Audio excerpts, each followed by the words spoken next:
পরগনার দক্ষিণ হাবড়া হিজলপুকুরের বজরংবলী মন্দিরে মহাবীর সেবা সমিতির পরিচালনায় প্রতি বছরের ন্যায় এ বছরও মহা সমারোহে শুরু হয় আরাধনা। ধূপ দীপ মঙ্গল আলোয় ভরে ওঠে মন্দির চত্বর। দূর দূরান্ত থেকে লক্ষ লক্ষ ভক্তের আগমন ঘটে। শুরু হয় হোম, চলে মহাপ্রসাদ বিতরণও।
প্রসঙ্গত, প্রায় ২০ বছর আগে হিজলপুকুর এলাকার এক বাড়ির থেকে অন্য বাড়ির ছাদে লাফাতে গিয়ে বিদ্যুৎপৃষ্ট হয়ে মারা গিয়েছিল এক হনুমান।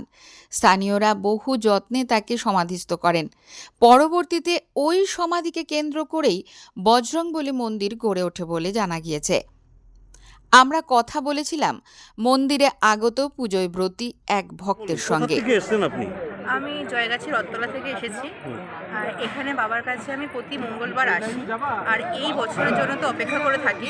এই বছর প্রতি বছর আমি এরকম এখানে এসে পুজো টুজো দিই।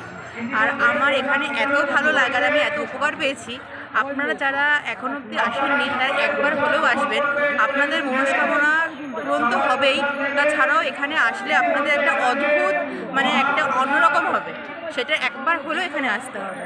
আর এই বাবা প্রচুর জাগ্রত, ভীষণ জাগ্রত, তো এটাকে আলাদা করে আমার কিছু বলার নেই। আপনার নাম? আমার নাম শুভশ্রী ঘোষ।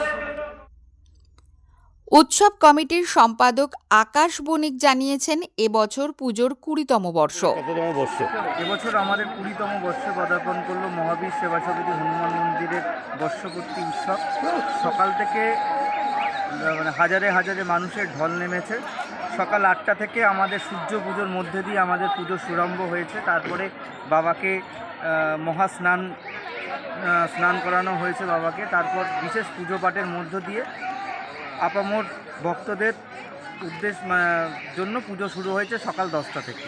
10টার আগে থেকেই শুরু হয়ে গেছে, এখনও পর্যন্ত চলেছে। ইতিমধ্যেই আমাদের মহা যে যজ্ঞ, যেটা হনুমান মন্দিরের একটা চিরাচরিত একটা ঐতিহ্য, সেই যজ্ঞ ইতিমধ্যেই যজ্ঞ সমাপ্ত হয়েছে এবং সন্ধ্যাকালীন পুজো ইতিমধ্যেই শুরু হয়েছে। আর আমাদের বিশেষ যেটা, প্রতি বছর আমরা হাজার হাজার মানুষকে এখানে মিনিমাম 15 থেকে 20,000 মানুষ এখানে প্রসাদ পাবে। ইতিমধ্যেই তারা লাইনে দাঁড়িয়ে গেছে, প্রসাদ দেওয়া স্টার্টিং শুরু হয়ে গেছে। আপনার নাম? আমার নাম আকাশ বণিক, আমি এই পুজো কমিটির সম্পাদক। বজরংবলী মন্দির গড়ে উঠবার ইতিহাস শোনা গেল উৎসব কমিটির কোষাধ্যক্ষ শেখর দাসের কণ্ঠে। বলুন আপনাদের মন্দিরের একটু। আজ থেকে 19-20 বছর আগে এই বাড়ির, আমার এই সামনের বাড়ির ছাদের থেকে ওই ছাদে একটি হনুমান লাফ দিতে গিয়ে বিদ্যুৎপৃষ্ট হয়ে মারা যায়। তখন সেই হনুমানটিকে আমরা এখানে সমাধিস্থ করি। সেই সময় আমাদের মিউনিসিপ্যালিটির চেয়ারম্যান কেপি দাস ডাক্তারবাবু ছিলেন। তারপরেই আস্তে আস্তে আস্তে আস্তে এটা একটা মন্দিরে পরিণত হয়। এখন এখানে বিশাল ভক্ত সমাবেশ এবং বাৎসরিক অনুষ্ঠানে কম করে 10 থেকে 15 লক্ষ লোকের সমাগম হয় আমাদের এই মন্দিরে। সমাধিটাকে এখানেই করেছি। সমাধি এইখানেই করেছি। সমাধির উপরে বজরংবলীর একটি মূর্তি স্থাপিত আছে, হ্যাঁ, যেটা সবসময় খোলা থাকে ভক্তদের জন্য।